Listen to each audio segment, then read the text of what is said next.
Thank you, Mr. Speaker. Mr. Speaker, permit me before I even begin to express my condolences on the passing of a very famous constituent of mine, one who has made a sterling contribution in the field of the creative arts, that is Mr. Francis de Lima. I wish his family and friends strength as they grapple with this difficult situation, and certainly we, not only as a constituency but as a country, have suffered a great loss. Mr. Speaker, I rise to add my voice to the debate on the Appropriation Bill. Mr. Speaker, we have certainly not arrived, but we are on our way. Mr. Speaker, we're coming. Coming with the right plans, coming with the right programs, coming with the right approach. As a team, we have come with the right attitude, the right aptitude, and the requisite fortitude to deal with the problems at hand and to implement and deliver the economic growth and social development that St. Lucians crave and so richly deserve. Mr. Speaker, this is a United Workers' Party administration, one synonymous with the growth, development, and progress of St. Lucia. Simply put, Mr. Speaker, whenever the UWP is at the reins, the people are more prosperous and the country experiences progress. Whenever we come to the table, Mr. Speaker, we deliver. Whenever we are given the mandate, we perform. Whenever we come good. Mr. Speaker, having established that St. Lucia is in good hands at this time, let me say on behalf of my people that with the projects and programs outlined in this appropriation bill for 2018-2019, we are very hopeful, we are very optimistic, and we are very confident. Mr. Speaker, we have every reason to be. With a decrease in the unemployment figures from 24.4% at one point to 20.2% in 2017, roughly a 17% decline, we are heading in the right direction. And with a 2.5 growth in the economy, certainly our plans are bearing fruit.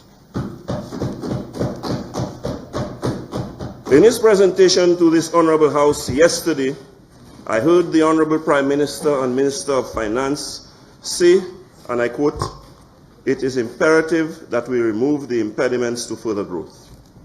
Mr. Speaker, I wholeheartedly agree, and I want to remind the Honorable Prime Minister that the people of St. Lucia are behind him on this one.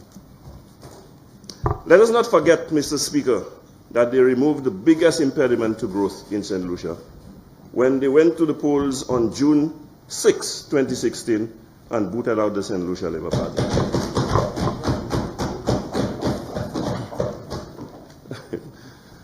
We shall not betray that trust nor squander the opportunity that has vested in us on that occasion.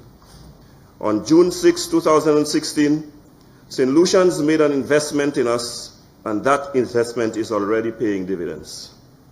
Mr. Speaker, no doubt, there are mountains to climb, there are many sacrifices to be made, but with the people's patience, cooperation, and prayers, none of the challenges before us is insurmountable. Just imagine for a moment, Mr. Speaker, that this massive injection of resources in road infrastructure, occasioned by this innovative move to dedicate a gas tax for that purpose, materializes. Imagine for a moment, Mr. Speaker, that the airport development project for which a part of the airport tax is dedicated materializes. And further imagine the economic impact of the private sector investment projects that are on the horizon. You must admit, Mr. Speaker, that is enough to have an SLP opposition howling in objection, criticism, self-contradiction, and desperation. Mr. Speaker, on the social front, With the wide-ranging support interventions targeted at those most deserving and in need, we will most definitely see a renaissance on the social landscape of Saint Lucia. With the advent of the tailor-made infrastructure for the ideal social protection systems, we will see more targeted support for the poor and vulnerable, better coordination of the support services provided, and close monitoring of the status and progress of those on the programs.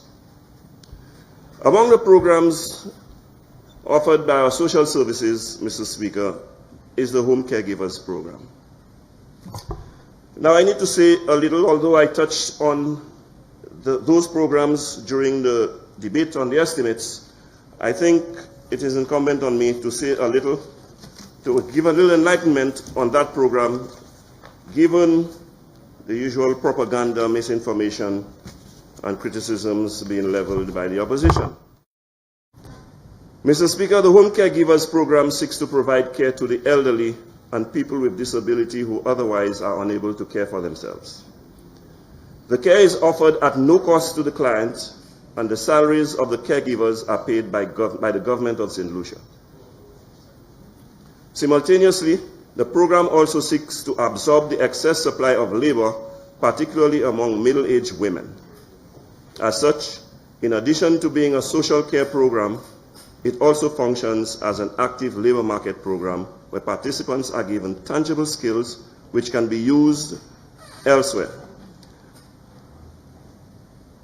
The majority of participants in the program have undertaken health aid training, while some have advanced to acquiring CVQ level certification. During the previous fiscal year, we had an estimated 406 home care workers, and they were deployed across the length and breadth of Saint Lucia. We had some 582 elderly persons and incapacitated patients benefiting from that service. Mr. Speaker, for the benefit of those listening and to disabuse the minds of those that are gullible to the propaganda of the opposition, let me give a disaggregation of the caregivers program by constituency.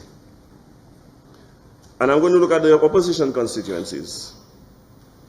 Apart from ancillary, that we all know is an impoverished, ancillary canneries and impoverished, those are two impoverished communities.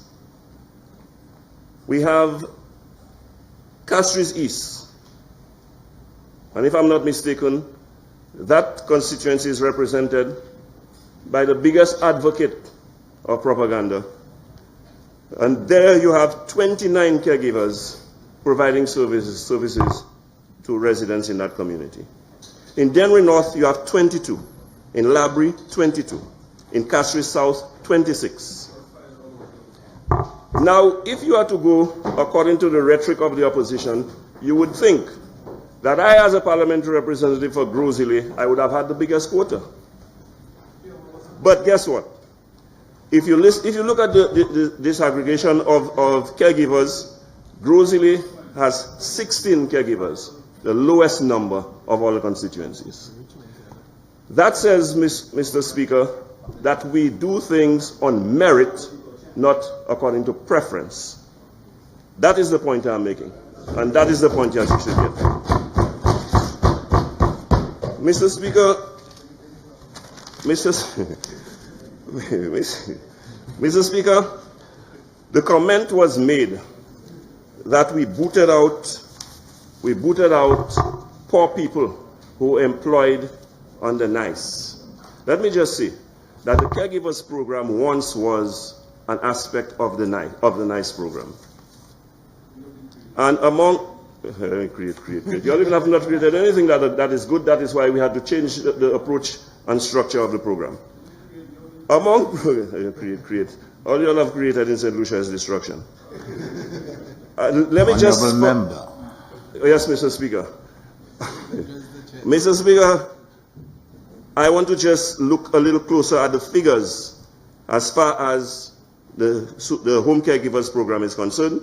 In 2016, when I assumed the portfolio of Minister for Equity, Social Justice and Empowerment, and the program was handed over to an agency under my watch, there were 402 caregivers, inclusive of supervisors. But for the last fiscal year, 2017-2018, we had an allocation of $5.2 million or thereabout for the program. But for this fiscal year, Mr. Speaker, we have expanded the program and we have an allocation of $6.5 million, an increase of 23%, to facilitate the increasing need and the growing demand for the program. This, Mr. Speaker, says that in that program, there are more than ever before employed people in Saint Lucia. So when you hear that we have gotten rid, in fact, the member for Castries East, Mr. Speaker, said quite erroneously that we fired nice workers. And I say categorically, that is not true.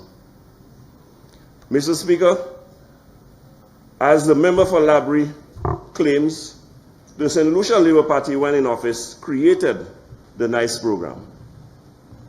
And they gave short-term contracts, and they said it was short-term employment for people who are unemployed to serve in various capacities. And let me give you a breakdown of how the numbers were distributed in the NICE program. In the Prime Minister's office, there were 26 NICE workers.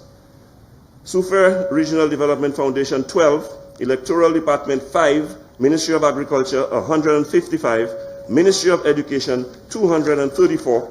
Ministry of Health, and I imagine that included the home caregivers, 563. Infrastructure, 12. Home Affairs, 26. Social Transformation, 30. Tourism, 2. Youth and Sports, 87. And non-governmental agencies, 20. Giving you a total of 1,172 NICE workers. Soon after assuming office, the contracts for those NICE workers expired. We took a decision as a government not to follow the path of the previous government, who wanted to disguise the padding of the public service by hiring temporary workers, some of whom got salaries in excess of the established public servants. And I will repeat again, the majority of those people handpicked by the Saint Lucia Labour Party were supporters of the Saint Lucia Labour Party. Their contracts came to an end, and we decided that we're going to approach each and every ministry who employed NICE workers, who were forced to employ NICE workers, to let us know what their needs are, so that if they required additional employees, we'd bring them in under the regular, normal arrangement for public servants. That is what we did. But we did not discontinue the necessary program, and it's not like you all invented caregiving, because when I was parliamentary representative for Gros in 2006-2011, I had a home caregivers program with people trained for that purpose. At the constituency level. At the constituency level, we had that program. Okay. And so, Mr. Speaker, we decided that this program was a necessary program and it was a service that was needed, and so we kept that program going. Not only did we keep the program going, we have augmented the program to include more caregivers and to cover more clients who need the service. That is the reality, that is the truth. And so as a result of this, you have more caregivers now than you ever had before.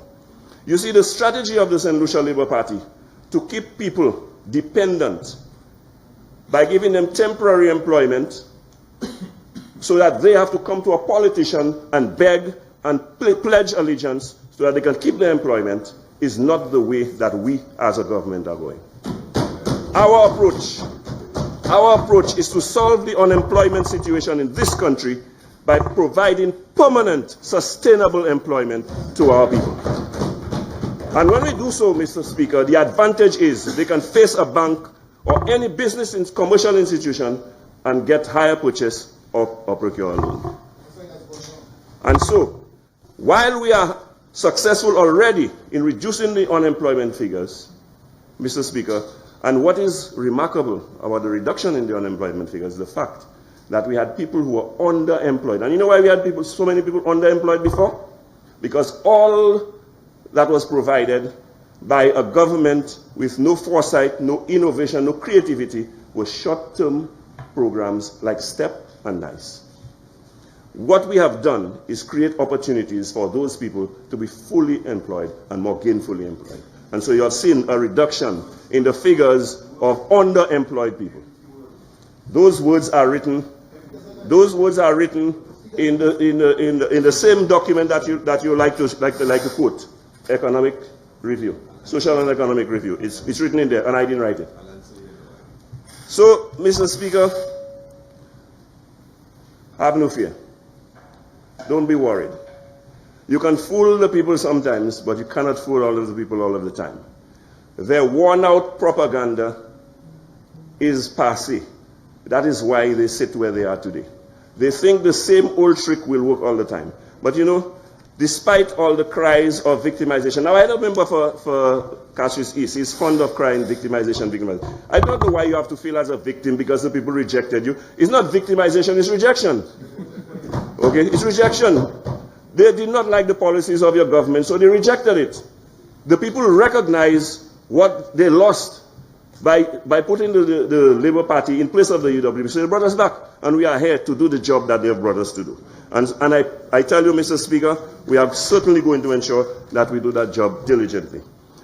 Now, last debate, Mr. Speaker, I spoke extensively on my portfolios as a minister. I want to take a little time today to look at my constituency in particular, the good people of the Gros constituency who are responsible for my presence here.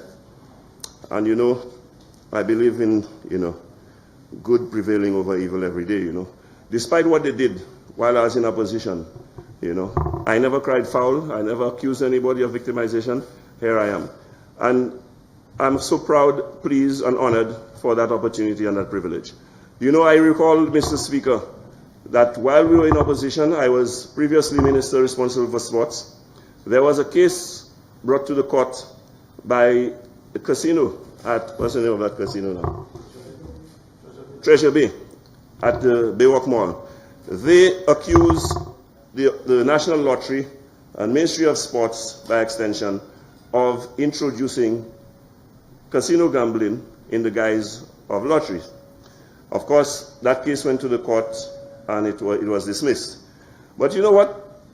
Normally, if they take the Ministry of Sports to court, you are the Minister of Sports at the time, you are answerable.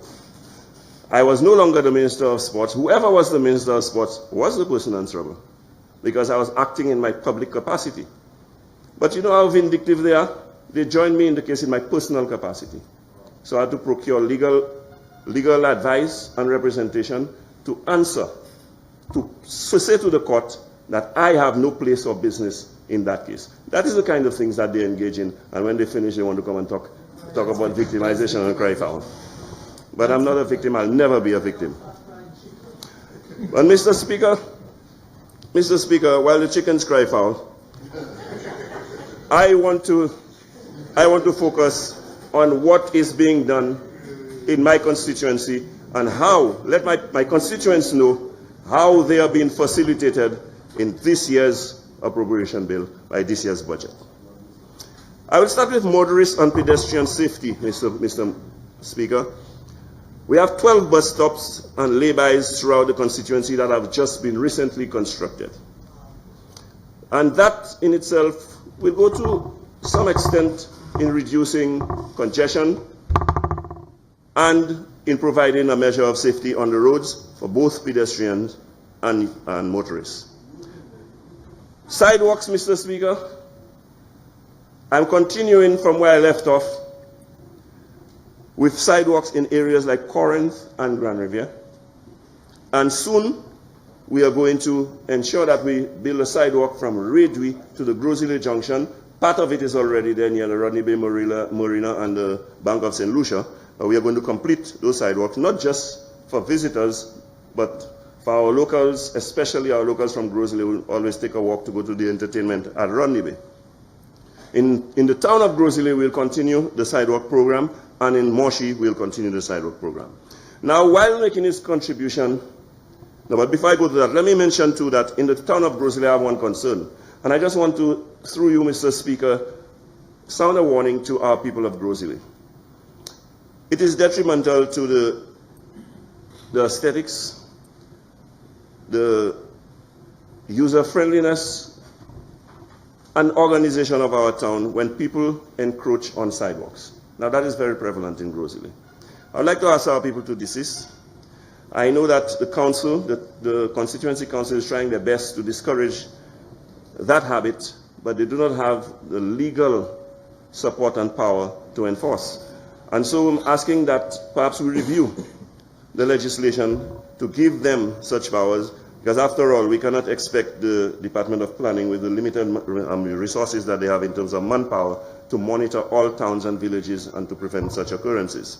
It is captured much earlier by the town council, and I think they are in a better position to do the monitoring as far as that is concerned. Flood mitigation, river stabilization, and drainage. Mr. Speaker, in the last financial year, we saw the establishment of Gabion baskets in Corinth, that is near the Lime facility, and near the Emerald development, thanks to the Global Climate Change Alliance, who are responsible for this project, a project on climate change adaptation and sustainable land management in the Eastern Caribbean. We have also worked on the drainage projects also in Corinth and other areas, especially where roads are being rehabilitated. Where roads are being rehabilitated, we try to ensure that we put proper drains, because we recognize in the past we have had problems with the durability of our road because they have been undermined because of lack of proper drainage. In a few weeks' time, Mr. Speaker, we will see the commencement of the usual desilting program, and that I hope will be a little more extensive, especially when it comes to the Bois River. Well, that river comes from Mornier Grand Riviere, goes right down to the sea in Bois, and I'm hoping that we will take a closer look at that river to ensure that all the backing up of water and the flooding that we have in the Bois Marseille area is a thing of the past. When it comes to sporting facilities, Mr. Speaker, and sporting programs, I know the opposition is fond of beating their chests and making it sound as if they are heroes of sports. But you see, we forget all too fast. Mr. Speaker, I was once Minister of Sports, and under my watch, I can tell you, we had facilities upgraded, like the Gros playing field, the Vigi playing field, Pierrot, Vieux-Fort, Soufre, all across the island, Mr. Speaker. When we got into office, now just remember, all that was done, Mr. Speaker, with the little resources allocated to sports, and a national lottery, an agency that was established to provide funding to sports.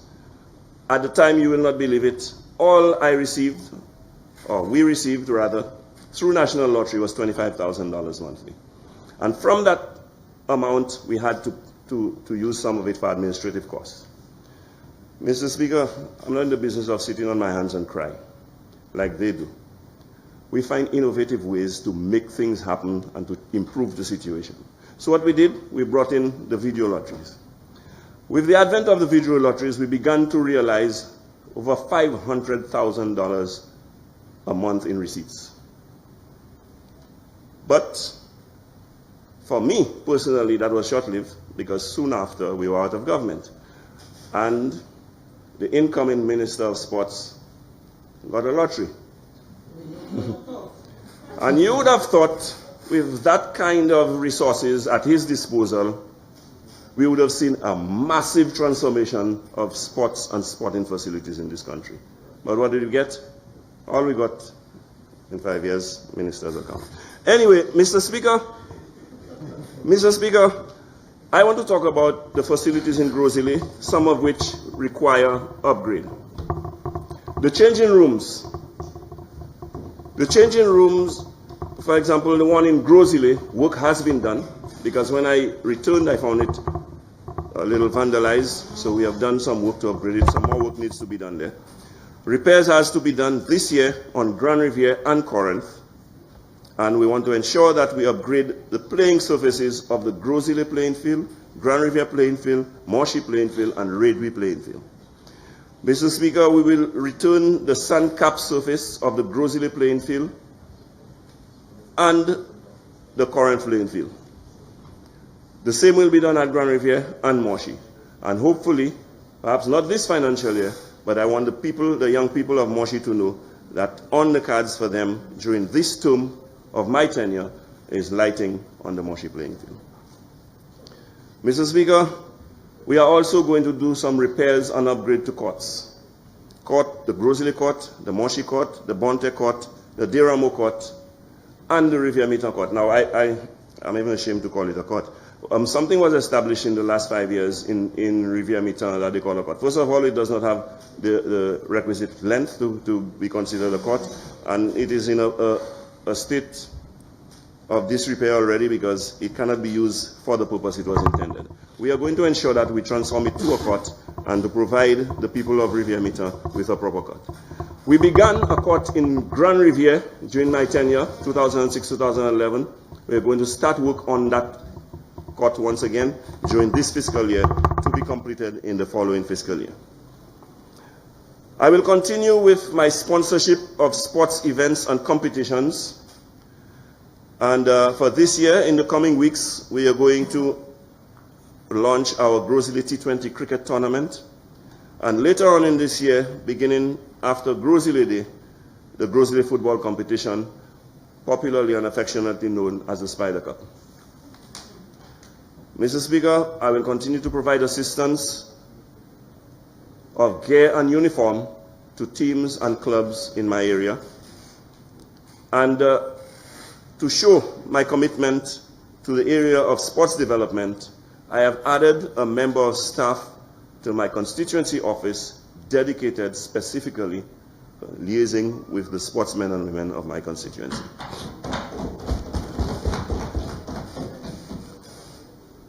Road rehabilitation and maintenance.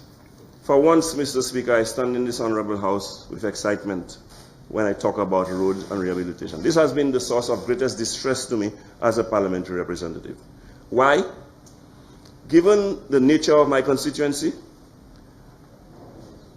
we have quite a number of residential developments, quite a number of roads throughout the length and breadth of my constituency. A number of them roads in residential developments that were not properly constructed and as a result quite quickly deteriorated, and all of those roads are bad and the demands are fast and furious from all sources, all quarters, asking that government intervene to upgrade those roads. Of course, given the limited resources we have had in the past for road repair and maintenance, I did my best, but it just was not good enough. But when I tell you I'm hopeful, Mr. Speaker, with this budget, believe me, I'm hopeful. Because with the gas tax, and mind you, Mr. Speaker, I don't want anyone to become envious, because if you examine it closely, we are paying more than our fair share of the gas tax. So, I expect we will get our fair share of the road rehabilitation program. So, Mr. Speaker, I anticipate equity, Mr. Speaker. Equity. I anticipate that we are going to have, as we have already started seeing, an extensive, elaborate road repair and maintenance program in the constituency of Gros. Let me give you an idea of what has been done already that has given my people hope and excitement as they watch the gas tax at work. Mr. Speaker, the reopening of the Bois bypass road to improve the flow of traffic. Of course, we met it done, but it was closed. We opened it. A low-hanging fruit that required no resources to be done. I don't know why it was kept closed all the time. But you know, when you don't have vision, even the simplest of things escape you. VSCP road expansion, drainage, and road improvement. Mr. Speaker, this bypass road proved to be extremely useful during Thomas. When we lost the Bois and Shock bridges, and my people from Gros, the only recourse they had was either to go through Morshy, Deramo, Monsiton, and through Babonneau to get to Castries, or more conveniently to use the Norbert VSCP road. And that road had just been established under my watch, Mr. Speaker. With the foresight that I had, I envisaged that should there be a problem, that road would have become useful. So said, so done. And so, Mr. Speaker, recognizing the importance of that road, we have done some remedial works in terms of the improvement, the widening, and the drainage on that road. And very importantly, where the road joins the Lafeuille junction, we have opened up that area because it was very difficult if you're coming from the Moshi area to turn into that road. Now, you can do so with ease, improvement on that road to ease not only the traffic congestion on the main road, but to make life a lot more bearable for our motorists from that part of the island. Mr. Speaker, there's rehabilitation at Trou Salle in Kaimaje. Well, you'll see on the screen there, Trou Salle in Bonne. But that is an error. Trou Salle is actually in Kaimaje.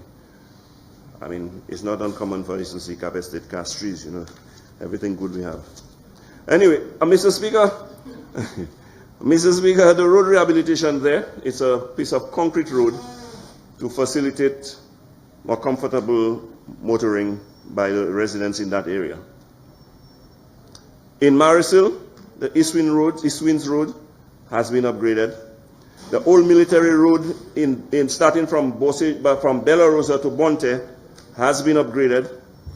Drainage and road repairs at the Laritret Road, and that's another bypass that is used quite commonly.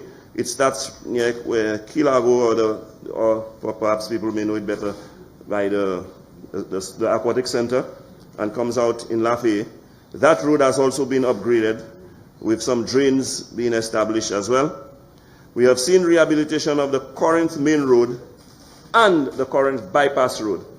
Mr. Speaker, when I became parliamentary representative, the Corinth Bypass Road, I speak of that road coming from Bois going behind Cable and Wireless, near Riverstone, and onto the Corinth Riviere Highway. That road was in a deplorable condition. But today, not only have we improved it, but there are some areas that were pretty narrow, we have enlarged it. Mr. Speaker, there are also a number of road upgrades, drainage works, repairs to culverts and small bridges and sidewalks in Asso Canal, Corinth, Grand Riviere, Cap Estate, Gros Town, Bonne, and Bois, etc. Now, I have to say etc. because there are so many on the list, Mr. Speaker, that I just can't go on and on. Now, mind you, Mr. Speaker, I did not mention potholing and grills.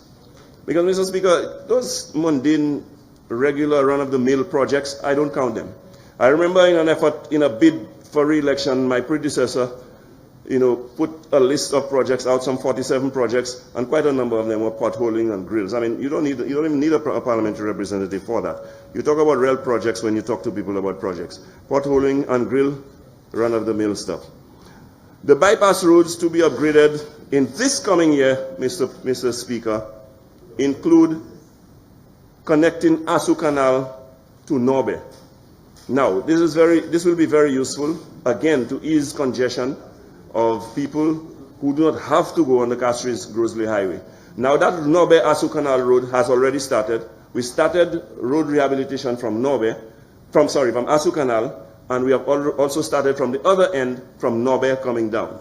When those roads are completed, you'll have a ring road where you can come from VSCP, go into Norbert and into Asso Canal and Grand Riviere without traversing the Castries-Grosley Highway. In the upcoming year, Mr. Speaker, I have a very, very long list of roads, and I don't expect all of them will be done this year. However, with the advent of the gas tax dedicated to roads, I expect quite a few of them to be addressed, and I may just list some of the roads that I hope will get attention during the course of this year. The Faustin development in Casaba.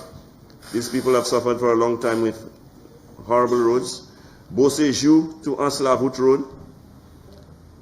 A number of primary and secondary roads in Cap Estate.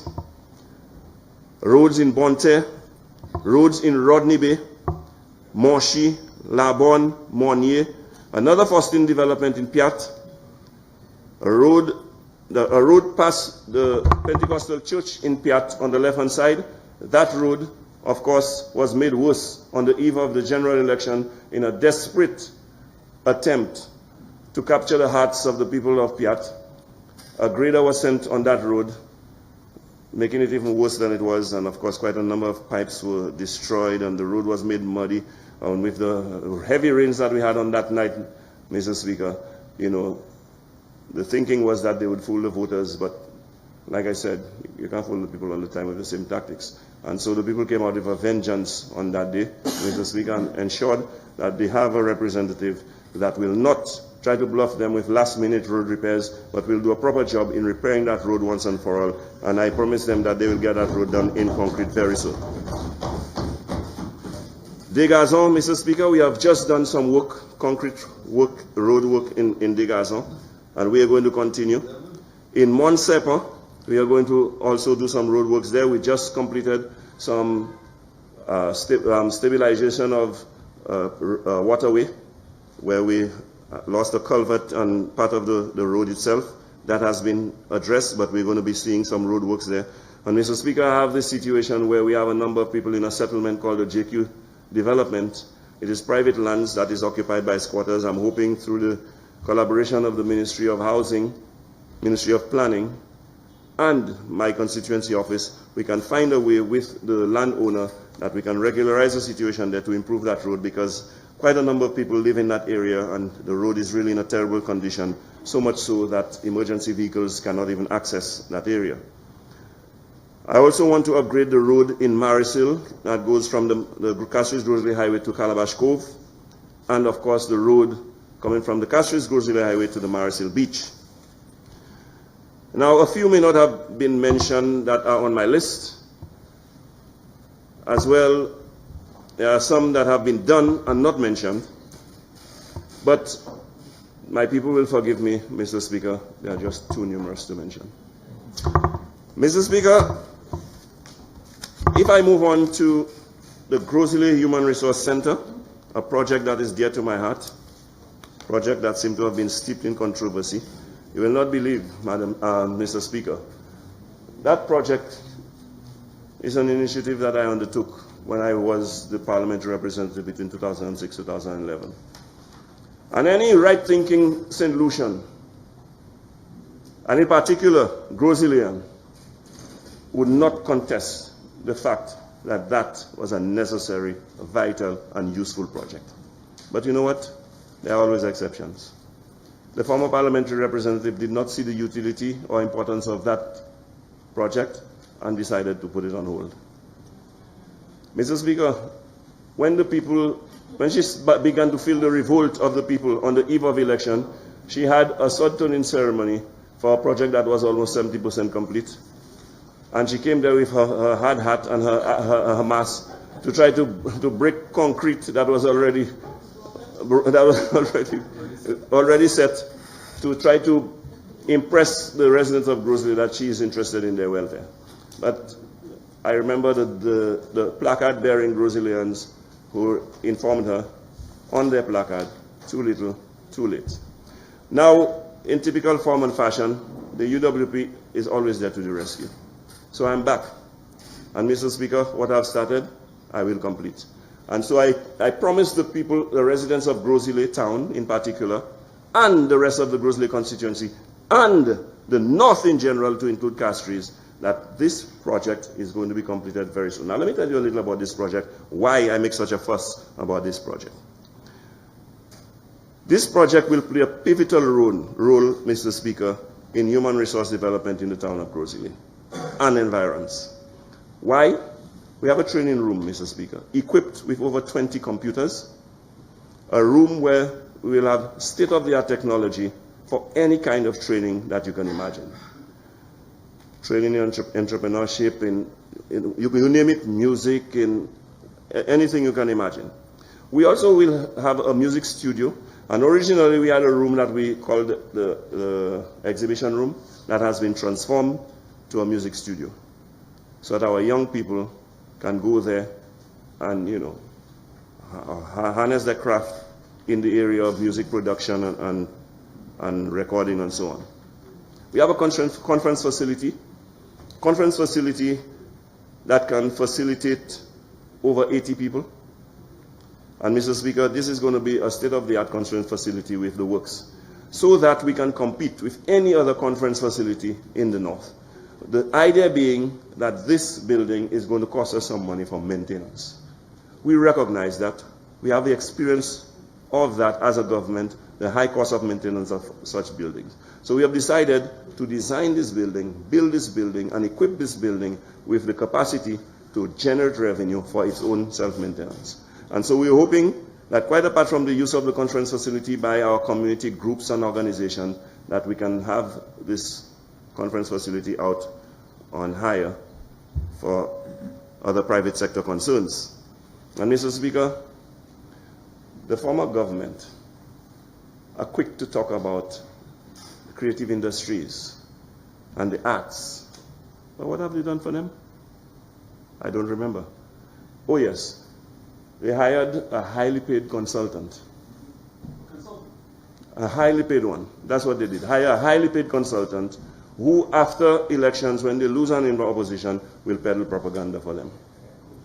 Mr. Speaker, we are not just there to give lip service to the creative industries and the arts. If you all were concerned about the creative industries, there's high salaries you all were paying your colleagues in the guise of consultancy as a consultant for creative industries. You would have used that money to complete the facility so that the people in the creative industry would have a place to harness and exhibit their craft. And so, Mr. Speaker, very soon we're going to have, on completion of this building, a state-of-the-art theater that can house and seat at least 500 patrons. That will go a long way in boosting the creative industries in the north. And Mr. Speaker, the travesty that was done during the last administration, as far as this project is concerned, is that, quite apart from stopping the project, when they decided at the 11th hour to continue the project, they removed quite a lot of the items that were in the original plan for the project. For example, this project should have had a cistern that was removed. The project should have had standby generators and all of that. That was removed. Now, the reason why I'm saying so, Mr. Speaker, is because we as a government recognize that we have limited resources, and so we are being innovative and creative in making the most of the limited resources that we have. And so this building, on completion, will be by far the biggest building in Gros. So guess what? We are going to ensure that that building is suitable to serve as an emergency shelter should we have some catastrophe like a hurricane and so on. But you know what? There were windows in the building. They replaced them with glass panels. Now, what happened? You don't have a generator, you don't have solar panels, you have a building with no windows, so you know what's going to happen, especially if you have quite a number of people in the building. I'm hoping eventually, somewhere down the road, not now, but somewhere down the road, we can remedy that situation. I'm going to ensure that we install an elevator in that building as well to facilitate people who are incapacitated and cannot climb stairs, and as well to ensure that we can with ease do the transporting of goods and supplies for the building. So the retrofitting will include the elevator, it will include the standby generator, it will include increased parking, and hopefully at some point, with consultation with the Ministry of Sustainable Development, we'll look at installing solar panels as well, because like anything else, we in Gros want to go green as well. Mr. Speaker, I have quite a number of constituency programs, and Mr. Speaker, Honourable Member, you have 15 minutes. Thank you, remaining Mr. to conclude. Thank you, Mr. Speaker. I have a number of constituency programs, Mr. Speaker, that we will undertake during the course of the coming year, and some that are on the way that we have been undertaking since my return as parliamentary representative. Educational programs, Mr. Speaker. I will have my annual recognition of top achievers, and by that I mean students who perform outstandingly in the Common Entrance, CXC, and A-levels, as well as other students who excel in other areas, even outside of academics and extracurricular areas. For example, Mr. Speaker, last year we gave prizes to 2 youngsters from the Gros constituency, from Corinth and Gros Primary, who were the primary school and secondary school Calypso Kings respectively. So they received their gifts, and normally, Mr. Speaker, I try to provide them with gifts that will be useful to them, that they can use to further themselves academically or in the creative industries if that's where they have their expertise. And so we give notebooks and laptops and so on as prizes to those students. Mr. Speaker, we also are going to continue our yearly school bag and school book, that is notebooks, donation to public schools in the town of Gros.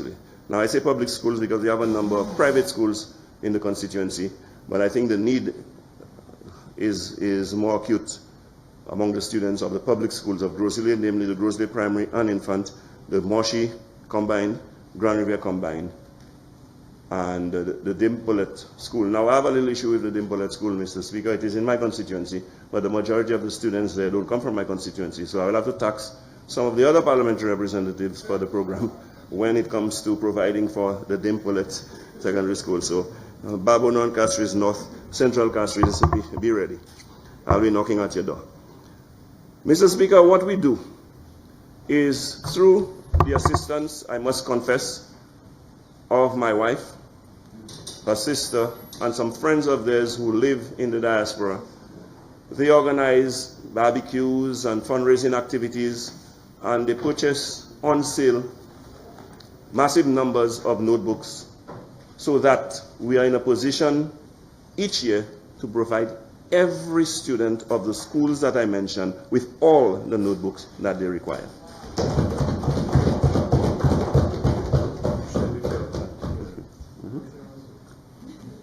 Now, Mr. Speaker, some members are saying that I'm putting pressure on them, but they will recall that we did so well last year that we had excess amounts and we shared.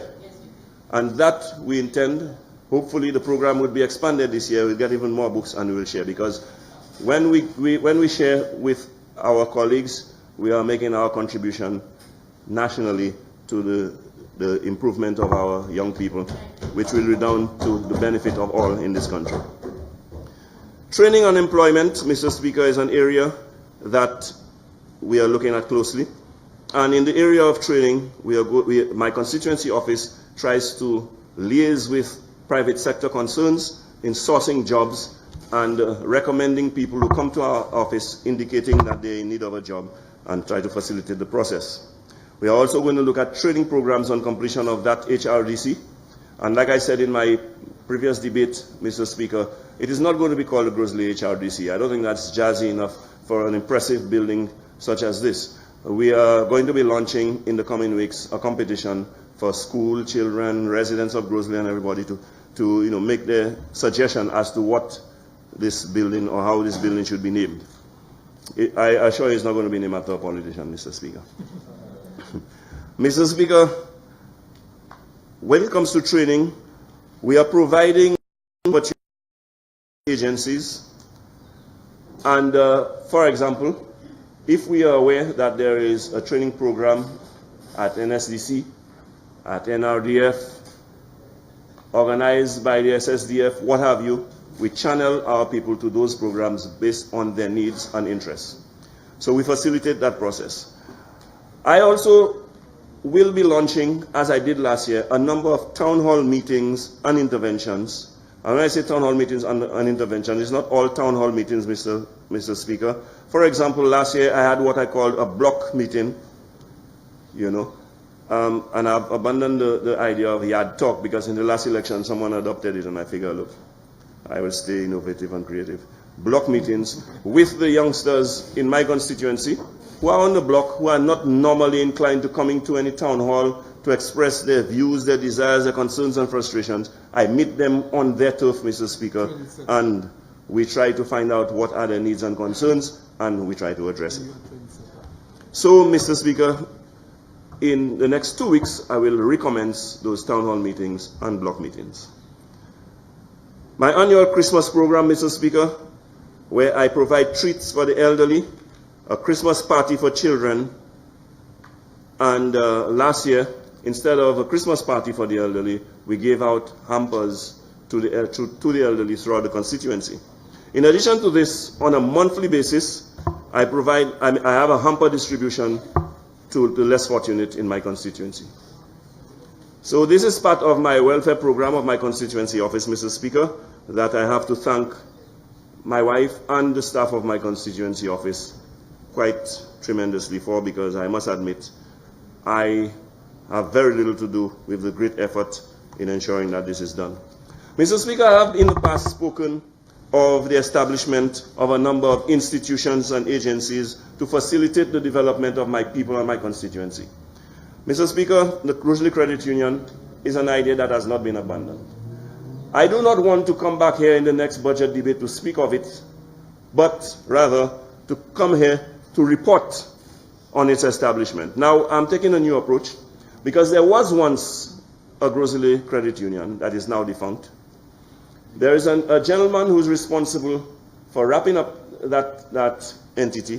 He has contacted me and indicated to me it will be a lot simpler for him if we agree to revive the credit union as opposed to dissolving it, and it will be a lot easier for me to revive the defunct credit union rather than starting one from scratch.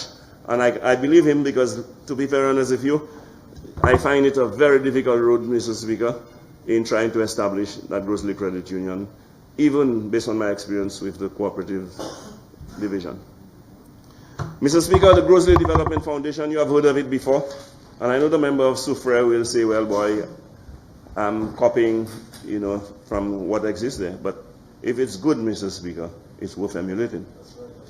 And so, Mr. Speaker, we are well on our way, rather, in establishing the Gros Development Foundation. You heard of it in my 2011 budget debate. I'm telling you now, we are nearing completion of the establishment of that entity. And that entity will serve a major role in the development of Gros Islet, because it will facilitate growth and development, not only infrastructural but economic, and look for ways to generate revenue and increase the resources available to us for development in the constituency. And let me just give you an example, Mr. Speaker, that I have mentioned before. In the Bay of Gros Islet, at any given period, you'll find perhaps 100 yachts anchored there. They don't pay taxes. They don't pay any fees. But I believe if the Gros Development Foundation were to be established, and they would set up moorings where the boats would be anchored on, they can charge a fee, and that fee can be dedicated to the development of Gros Islet. The credit union as well, the profit that is realized from the credit union can be passed on to the Gros Development Foundation for projects and programs in the constituency. And so I'm very, very much, interested in pushing that program and ensuring that we realize the establishment of those institutions in the next couple months. Water project, Mr. Speaker. You would think in 2018, 2019, I would not be talking about water project in a constituency like Gros Islet. But the now famous LaBorne water project, Mr. Speaker, was actually not totally complete. There is a phase 2 to that project, because while we provided central LaBorne and upper LaBorne with water, the pipes never went to lower LaBorne. And those people are quite rightly demanding that they too be provided for, since they have been neglected for the last 5 years, and I'm going to ensure that in the coming year that they will get their water program. VSEQ is another area in my constituency where there is no pipe-borne water, and I have already begun discourse with Vasco on the provision of pipe-borne water to the community of VSEQ. Bois d'Orange, Mr. Speaker, there is an area in Bois d'Orange, just coming from Castries, just as you pass the chapel, going up that steep hill, yeah, where you have the Clovis and Melville families living, where the water does not get to the top there, Mr. Speaker. We'll do what has to be done to ensure that those people get by Bonne Water, like everyone else in the constituency. Parks and open spaces. Now, I heard the member for Castries East talk about parks and open spaces, and under us there's an encroachment by foreigners and hotels and all that kind of thing. I just shook my head and laughed. Mr. Speaker, if you carry out an examination, you'll find out that most parks that were established in this country was established under the United Workers' Party. Okay? Now, and we are in the process of establishing other parks. In the constituency of Gros, since I'm talking about my constituency, you had during my tenure the refurbishment of the Lafeuille ICT Park in Salle, the refurbishment of a long-abandoned park near the Gros Catholic Church, which was demolished because my predecessor wanted to wipe me out of the face of Gros, an impossible task. In Monchy, we have another one, and we're hoping that we can establish one in Grand Riviere. There are some issues with the land ownership, but as soon as that can be rectified, we will be establishing those parks there. So talking about encroachment in public areas, Mr. Speaker, under my tenure, through the NCA, we secured an area between Sandals Grand and Pigeon Point where we established a beach park area. I must admit it's not the project that I'm most proud of because I can see. Another aspect of those parks that we're establishing is that they're all going to be hotspots. We already have the Lafeuille ICT Park, which was a hotspot. Now, you see, every time Labour gets into office, Mr. Speaker, we regress. You know, it was a retrograde step that I hope we will never commit again in Gros. I had a park, we had a park in Gros, Massad, Monchy, that were all hotspots. Wi-Fi ready, where you could come with your tablet. Here they are, Mr. Speaker. Where you could come with your tablet, or your laptop, or your smartphone, and socialize, research, study, do whatever you have to. And when I return, the only park that was Wi-Fi ready is the deteriorated Lafeuille ICT Park in Massad. The kind of representation Labour provides, that's why. But I assure the people of Gros, what they deserve will be returned to them. ICT centers, Mr. Speaker, because we talk a lot about access to Wi-Fi and so on. And I'm with the Minister of Education on this one, and I'm playing my part as a parliamentary representative. I'm not just sitting and waiting for her. Thanks to her ministry, we have returned the ICT Centre in LaBorne and in the Gros Human Resource Development Centre. But Mr. Speaker, you know what? I've gone further with my community development funds. We are establishing an ICT Centre in Riviere Mitant. We are establishing an ICT Centre that at the Riviere Mitant Community Centre that was newly refurbished. We are establishing one in the Lafeuille Community Centre that was newly refurbished. We are establishing one in Deramo at a centre that was built for that purpose and nothing happened in the last 5 years. We are establishing one in Grand Riviere where we have rented a property and it's now being refurbished to be suitable for the purpose. Mr. Speaker, in Monchy, I must admit, there was one. We found the machines there, but it was closed down, and we are in the process of reopening that ICT Centre to ensure that the people of those various rural communities have access to the internet just like anyone else in Castries, Gros, Cap Estate, Bonne, Terre, or Rodney Bay. Mr. Speaker, that is important, that is useful, as our school children, especially those at secondary school and at tertiary institution, they require those services for them. Remember, you should be winding up. Okay. And Mr. Speaker, of course, to come we'll have Gros and Corinth Marissil. Mr. Speaker, in conclusion, I just want to mention that the Waterfront Redevelopment project of Gros is still on the cards, and you will see the rendering there of the artist's impression of what we want it to be, pedestrianized and developed. And somebody said that was an idea I stole from her, whereas if those of you who have good memories will recall that you saw that rendering right here in this house in 2011. I'm back. It's going to be completed. Mr. Speaker, we have quite an ambitious but achievable program for the Gros constituency. We also have an exciting year ahead for the social services. With the assistance of my staff, my departments, my agencies, and my constituency office, I look forward to a productive 2018-2019. Mr. Speaker, I want to thank my constituency office staff for the sterling work that they have done, working with me throughout the last year. I want to thank the staff of my ministry for the hard work that they have done, many of them under trying circumstances. I want to thank my agencies, NCA, Bell Fund, SSDF. Did I leave any out? I think that's it. Mr. Speaker, I want to thank the members of my constituency council. I want to thank the people of Gros. I want to thank my extended family, and I want to thank my immediate family, my wife and daughter, especially, who are my number one sources of support and strength. And I would like to thank my cabinet colleagues, parliamentary colleagues, and you, Mr. Speaker. And finally, and above all, I would like to thank the Lord for guiding and keeping me. Thank you very much.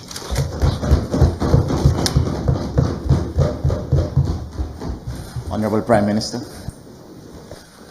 Mr. Speaker, I'd like to beg that we suspend the House until 7:30.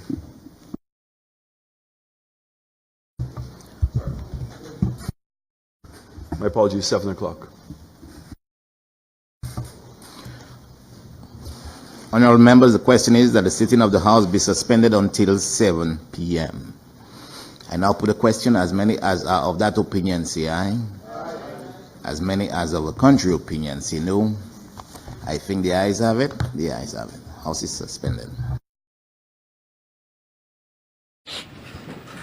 This is the live coverage of the debate on the Appropriation 2018-2019 Bill, Day 1. You've just heard Member of Parliament for Gros, Honourable Hon Lenard Montoute, and before him was the Member of Parliament for Salle, Honourable Bradley Felix, who was preceded by Opposition Leader Honourable Philip J. Pierre. As announced by the Speaker, the House is in recess, so please stay tuned to the National Television Network and its partner stations, WBent 93.5 and 94.7, and also Kyrie FM 93.1 for continued coverage of the debate. The House resumes at 7, so please stay tuned to the National Television Network for continued coverage.